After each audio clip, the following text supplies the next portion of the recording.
Hello friends, কেমন আছো তোমরা সবাই? আশা করছি ভালোই আছো।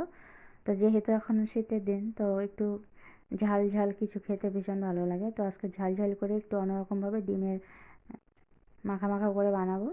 আর খেতে কিন্তু এই রেসিপিটা অনেকটাই ভালো লাগে। আর রান্নাটা খুবই সহজ আর খুবই সিম্পল। আমি এখানে ব্যবহার করছি নতুন আলু আর একদমই ছোট সাইজের যে গোটা পেঁয়াজগুলো হয়, তো সেই পেঁয়াজগুলো একদমই গোটা গোটা দিয়েছি। দিয়ে আমি যে রান্নাটা করব, আর এইভাবে রান্না করে খেলে এত অসাধারণ লাগে খেতে, তো সেটা বলার বাইরে। তো প্রথমেই আমি ডিম আলুগুলোকে সেদ্ধ করে নিয়েছি একসাথে। ডিম আলুগুলো সেদ্ধ হয়ে গেলে ডিমগুলোকে পরিষ্কার করে খোসা ছাড়িয়ে নিচ্ছি, আর আলুগুলোকেও খোসা ছাড়িয়ে নিয়েছি।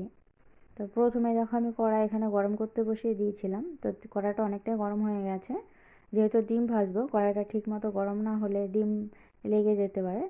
তার জন্য সামান্য পরিমাণ আগে একটু আমি হলুদ, লঙ্কার গুঁড়ো আর লবণ দিয়ে দিব। যেহেতু লঙ্কার গুঁড়ো দিয়েছি, খুব তাড়াতাড়ি ডিমগুলো দিতে হবে, না তো কালো হয়ে যাচ্ছে। ডিমগুলো নাড়াচাড়া করে খুব সুন্দর করে আমি এপুট এপুট লাল করে ভেজে নেব। কারণ ডিম একটু ভাজা ভাজা না হলে ভালো লাগে না, আর একদমই বেশি কড়া ভাজাও ভালো লাগে না। তো ডিমগুলো দেখো আমার ভাজা হয়ে গেছে, নামিয়ে নিয়েছি। আমি ওই তেলের মধ্যে দিয়ে দিলাম গোটা আলু, গোটা পেঁয়াজ আর চেরা কাঁচা লঙ্কা, একটা টমেটো 4 টুকরো করে কেটে দিয়েছি। এখন দিয়ে দিলাম, যেহেতু তেলটা খুব গরম ছিল তাই আমি আলু আর পেঁয়াজগুলো আগে দিয়েছি। আর এখন দিয়ে দিলাম ফোড়নের জন্য গোটা জিরে আর গোটা গরম মশলা। এই যে গোটা গরম মশলার ফ্লেভারটা না, এতে করে ভীষণ ভালো লাগবে খেতে।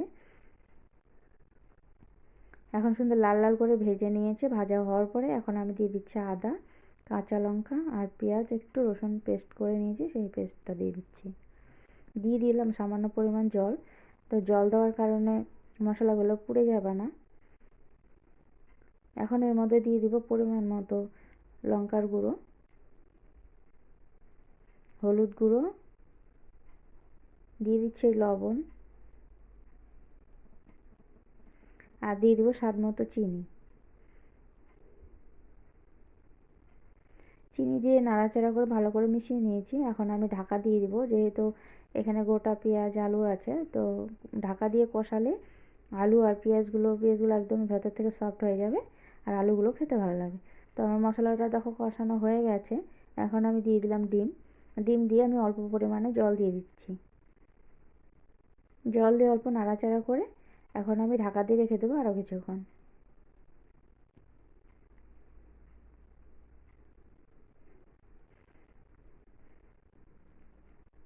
আমি বেশ কিছুক্ষণ ঢাকা দিয়ে রেখেছিলাম। তো সবজিটা প্রায় আমার রেডি হয়ে গেছে। এখন উপর থেকে অল্প একটু গরম মশলার গুঁড়ো দিয়ে নামিয়ে নিব। ধনিয়া পাতা আর গরম মশলা দিয়ে